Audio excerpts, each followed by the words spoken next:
that for both. Is that all right? Yeah. So you'll have a copy if you need to go back. Hey, what did he say about this, that, and the other thing? It's all here recorded for you. Um, but the buyer success strategy session basically goes over how to not lose a deal. Outside of paying $500,000 over the next best offer, how to not lose a deal. And a lot of it is setting expectations and understanding the process a little bit better. Is that fair? Hmm. Okay. Right. So when I say mini, the three things I want to achieve in this call is one, share specific market intelligence about the local market here so that you understand, where do I have to be if I'm going to put an offer in on this house? You may have an idea in your head. I don't know if you do, but most people have an idea. But share with you exactly what homes are trading for in our local market, and based on what the value is of the home, and where do I want to be on that. Number two, you know, highlight any language and or things we can do around an offer to make it strategically more appealing to the seller over somebody else's offer. And three, what it would look like. Hopefully, again, we want you to win this one, but if in fact you don't win this one, we want to impress upon you that our job as an agent for you is to not just help you submit an offer. Anyone could do that. You've had it done 3 times. Um, and it's not just to get an offer accepted, it's to guide you so that you don't overpay, that you don't buy a house that you regret a year. Like I've had people, I just sold a house on January 26th, we closed.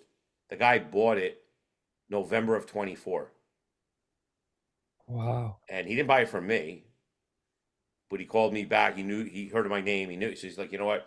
I want to sell this house. I don't want it. I just, it's not what I wanted. I'm like, wow, didn't you guys go over that in advance? Most agents just want to sell a house. They don't care. Right. Yeah. And if there's something going on over here, they're just going to hope you don't even notice it. Correct. Yeah. Did you ever sign a buyer agency contract before? No. Yeah.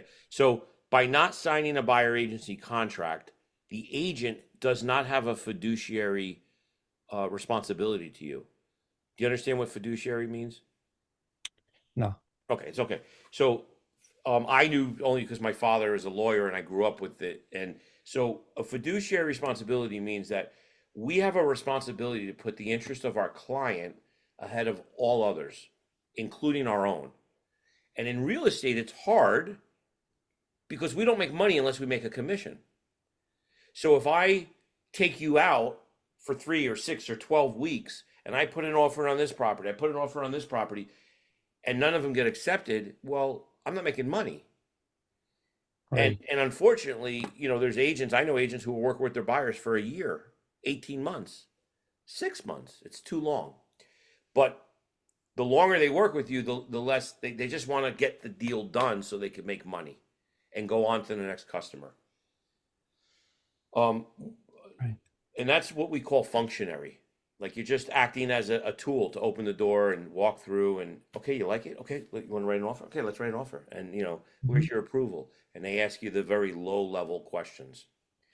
The fiduciary looks out by law when you sign a buyer agency contract. We have to look out for your best interest.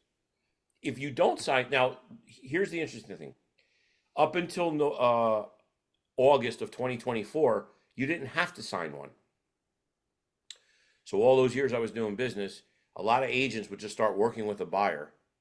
And when they work with you and you haven't signed the con, now some buyers don't even want to sign the contract. I want to be able to, play the field and work with multiple agents. If you had said this to me and it was January of 2023, and you said, well, Eric, I appreciate it, but I want to keep my options open. I might want to work with Ameni or Jasmine or Joe or you. I'd say, well, go work with them. I'm not going to have anything to do with you because it gets legally ugly if something goes wrong. And 30-40% of the time, something can go wrong. In fact, if you don't sign back in the day, if you didn't sign a buyer agency contract, by default, your buyer's agent now is a sub-agent of the listing agent. So by Right. not hiring the agent, you become, in essence, an adversary, even though it's never been talked about. They can't legally share any information they learn about the property. If I knew there was flooding, or if I knew there was mold, or if I knew the mother-in-law was passing away and that they're going to move no matter what, and you could probably get this house for 10,000 less, you know. So as your agent, I have to find that information out for you, and that's what you want. Right. Um, Oh, I'm sorry. I'm gonna cut you off. I have to go to work, but I'm hearing you. Okay? okay. Okay, thank you. Um, so the buyer agency relationship, again, that became a thing where you had to have an agent in order for me to present an offer on any property. In order for me to work with you, we sign a buyer agency contract. Okay. We sign disclosures, basically disclosing your rights. You'll have an opportunity to read those, obviously. Mm-hmm. So we'll get those to you. Okay. Talk about commission. So commission, what happened was up until August of 2024, prior to Mm-hmm. the law changing, you would walk into an open house, you'd see a Manny, and Manny would be like, "Yeah, he send you some emails. You guys might hit it off. You like his energy, and you say, you know what, we're going to work with a Manny." A Manny Right. wouldn't send you a contract, um, and he would just start showing you houses, and then you'd find a house, and on the MLS, the multiple listing service, it would tell a Many how much the seller is paying a Many. 2%, 2.5%, 3%, whatever.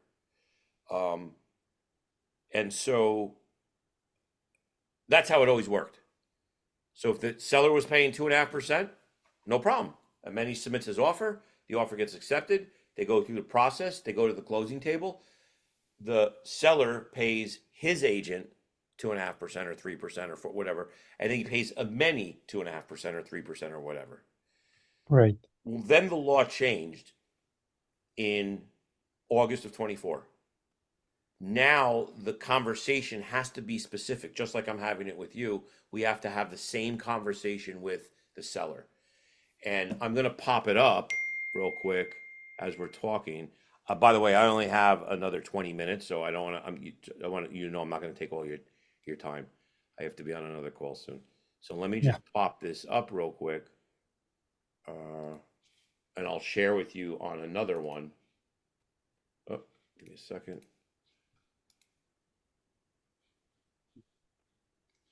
I gotta find one. Hold on. Oh, here we go. Go here.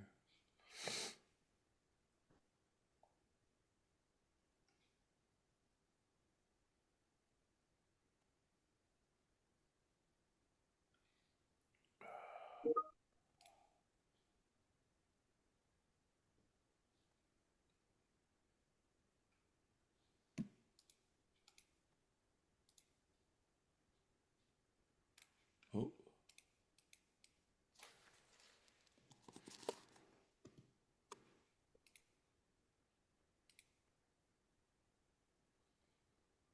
okay. Do you see my screen Yeah, I see moving a it. document? So this is what a buyer agency contract looks like. And basically what it shows, this is not you, of course. It shows your name here. It shows our name. It shows the agent you're working with. And then it says your name, I'm sorry, yeah, your name, your wife's name. Typically this is left open, right? So it would just say Passaic and Bergen, right? Yeah. Then they go back here and it shows now we have to have this conversation to say, hey, we make 3% commission and we're not going to charge a retainer fee. And this fee only comes into play if the commission is less than 2.5%, which it rarely is, right? Or 2.5% or less. But what it says down here is you only pay the commission. The seller will still pay the commission or most of the commission. Under New Jersey state law, the seller may offer a commission to the buyer broker as a cooperating broker. If the seller authorizes payment to the of any commission to the broker, the amount will be credited towards the commission due the broker under this agreement.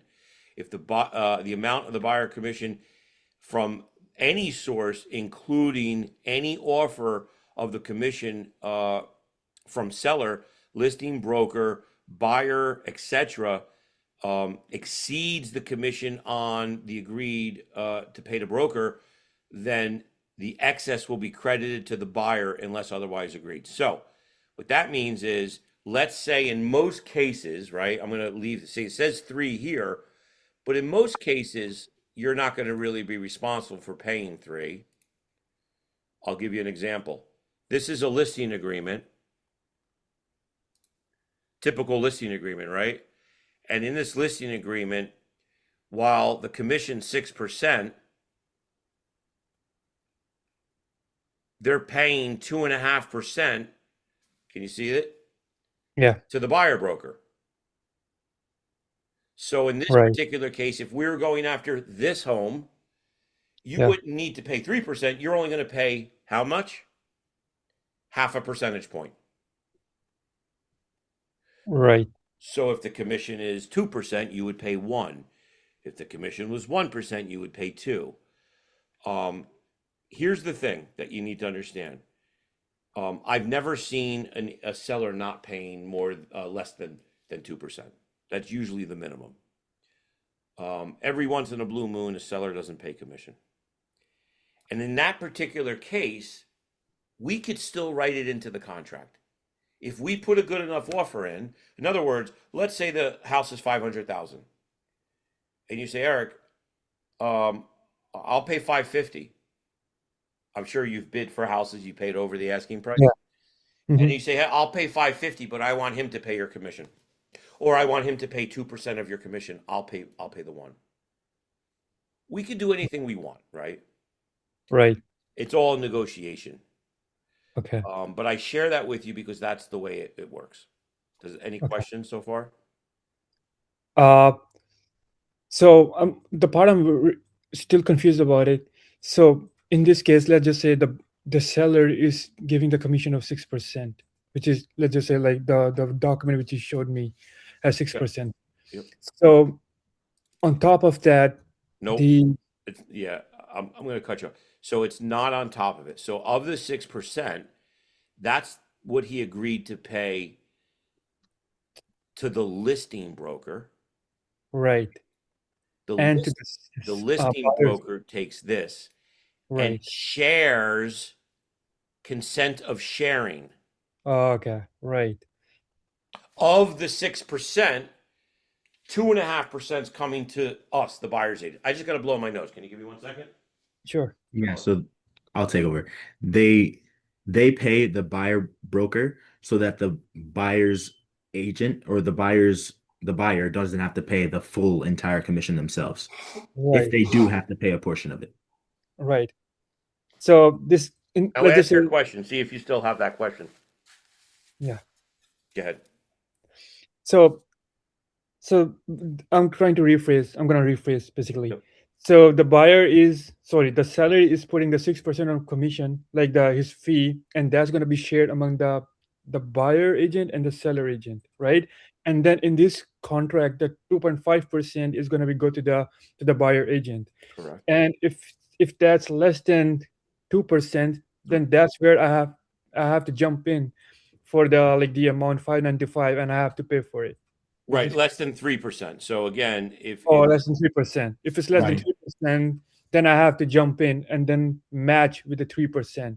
well, no, then you would only pay again in this contract Right. between you and us, it's 3%. However, because the seller is paying 2.5, or maybe they're paying 2%, you only have to pay the difference. Right. Let's just say the seller is paying 2%. We have to jump in and pay the 1%. Correct. Mhm. Gotcha. Okay. Questions about that? Comments about that? No, I'm good. Thanks. Okay. And here's the thing. It's all about value. if we Right. can provide the value, I'm going to give you an example. Let me give you an example. I like to give examples, so bear with me. So I'm going to show you, I have a property that we just got an offer accepted.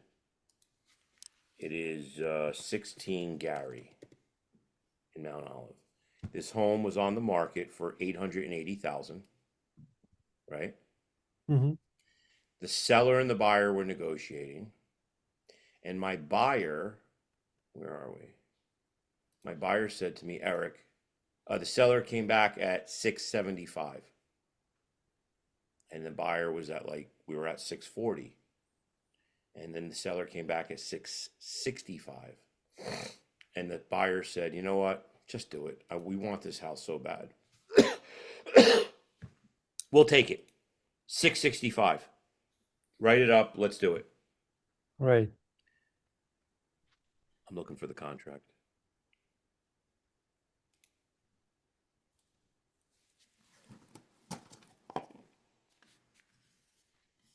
I'm sorry, 855. They're in the eights, not I don't know why I said six. So they were at 880. We were at 840. They came to 875. We came to 850. And they said, listen, our bottom line's 865. That's it. Right. And my buyer said, okay, we'll take it. We want the house. We love the house. I went back, even though my buyer said, it's okay, we'll pay 865. What did they end up offering and accepting? 855. 55. So my rule is, my deal is not just to get a deal done. I want to make sure I can get the best possible price. And if that means, even though you give me authorization to go in at 865, if I feel I can save you $10,000, I'm still going to Right. negotiate. And I did. And they were like, oh my God, wait, how'd you get it to 855? We said you can Yeah. go to 865. I said, I did what I do, and I was successful. So Right. that's the whole thing. I mean, we're not just an agent who just wants to get a deal done. I was willing to risk, and I knew that I wasn't going to lose the deal for my buyer, Mm-hmm. but I figured, let me try this, and it worked. Right. All right, I want to go here real fast and show you the MLS, and then we're going to jump. You tell me what your Sorry, offer. before we move there, just to make sure. So for this property, the buyer is saying that, sorry, the seller is saying that it's going to be 2.5% shareable commission. On which property? The 63 Hemlock, you mean? Oh, no, they're only paying two. They're only They're paying. only paying two. Okay, so in this case, we have to pay for the 1% to match up with the 3% of yours. Correct. Correct? Okay, makes Mhm. sense. I just wanted to make it clear. Thanks. In fact, yeah. So that's how it works. Is that okay? Yeah. Okay. I have a question. So I know we had offers on the property. So the 3 offers you have, they're okay with that? Who's okay with it? The 3 offers that you had, they're okay with paying that 1%? It's common. Yeah, Mm. it's quite common today where the contract. I'll give you an example. Let me just see something here. I was going to go into here. Let me log into here. Oh, where'd I go? You guys disappeared. Oh, sorry. Let me just log in since I'm here. All right. Let me see. I was just doing here. We just submitted an offer.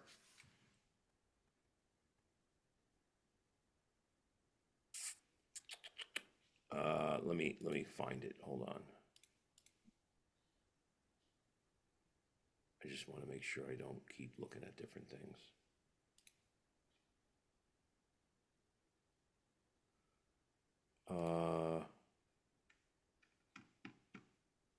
Oh, she's still filling it out. So,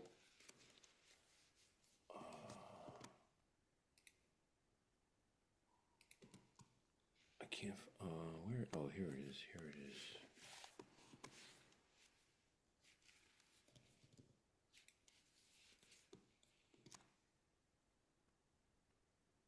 Right, so it's not filled out. I thought she filled this out yet. This is just a contract for another property in Weehawken, and the seller's paying 2.5%, and the buyer's still paying 1%. Okay. The buyer well, actually, she's going to reduce this to 2%, right? Because the buyer is a massive competitive bid, and the buyer is saying, you know what?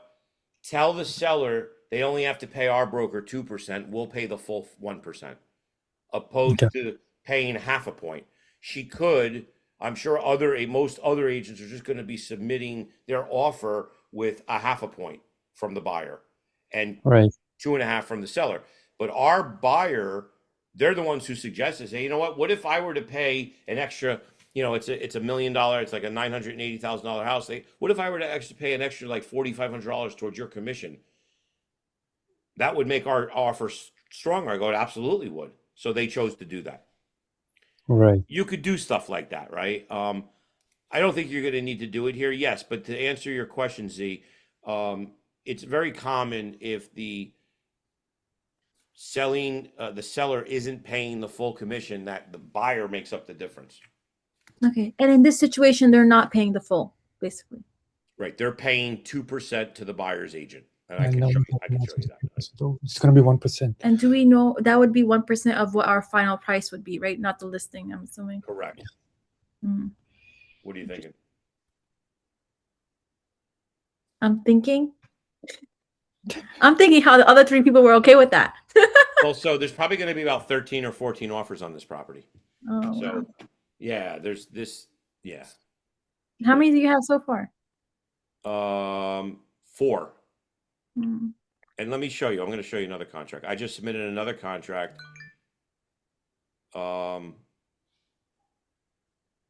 When it's over $1 million, we go to 2.5%. If you want to buy a $1 million plus home, we'll reduce it to 2.5. I'm kind of teasing you, but I'm not. It's true. So here's another property that we just got an offer accepted. Where is it? Jessen. Don't ever say I showed you these contracts. Where's the Well, contract? we are recording, right? Yeah. That's right. We are. I can't. Well, there are I'll have to cut this out. here. So here is the property, the price amount, right? $1,250,000. Oh. Right, $1,250,000, and at the bottom, where it goes in the commission,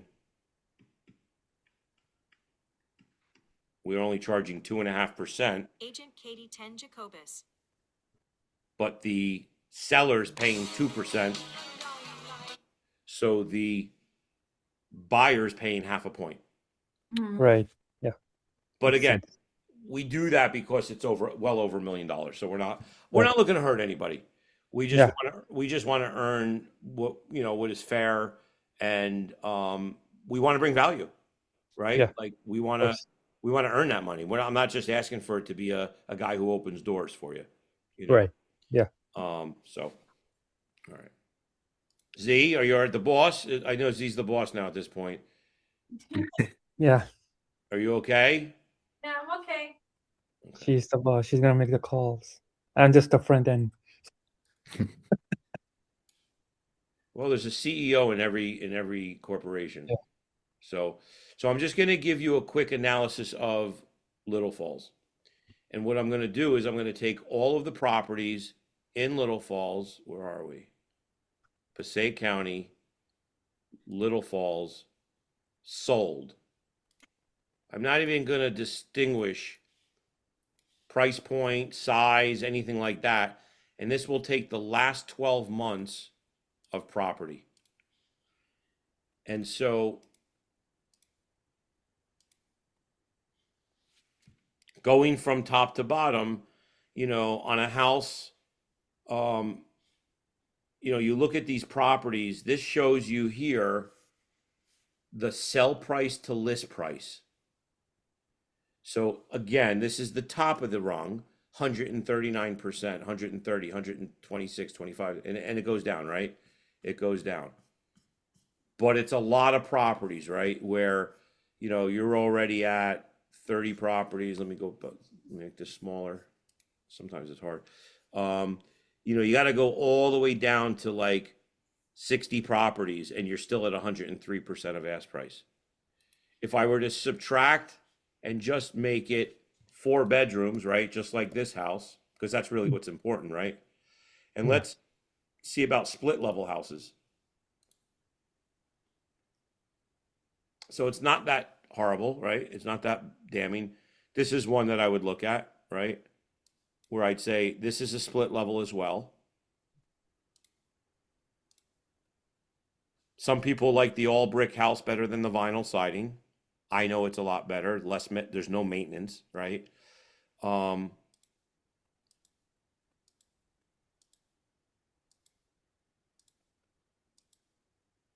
okay. This house, when you look at it, where is it? Well, okay, this was a big renovated house. So it listed for 780 and sold for 820, 105% of asking price. Yeah, I can't really. Here's another all brick house. It was listed for 885 and sold for 9. That's just, again, these are, I'm sure this house is bigger. Probably more renovated, a little bit bigger. Right. So for this property, what you think? Well, let Like, me, yep. Yeah, what do I think? yeah, what do you think? Like, where, like, what's the like the good price where the seller is happy and the buyer is not paying overpriced? You know, like, Um, what's the ballpark if we have to make an offer? I can tell you right now, the offers that I've seen. And again, I'm going to stop recording. I'm going to stop. Certain things I can't really. Well, I want to come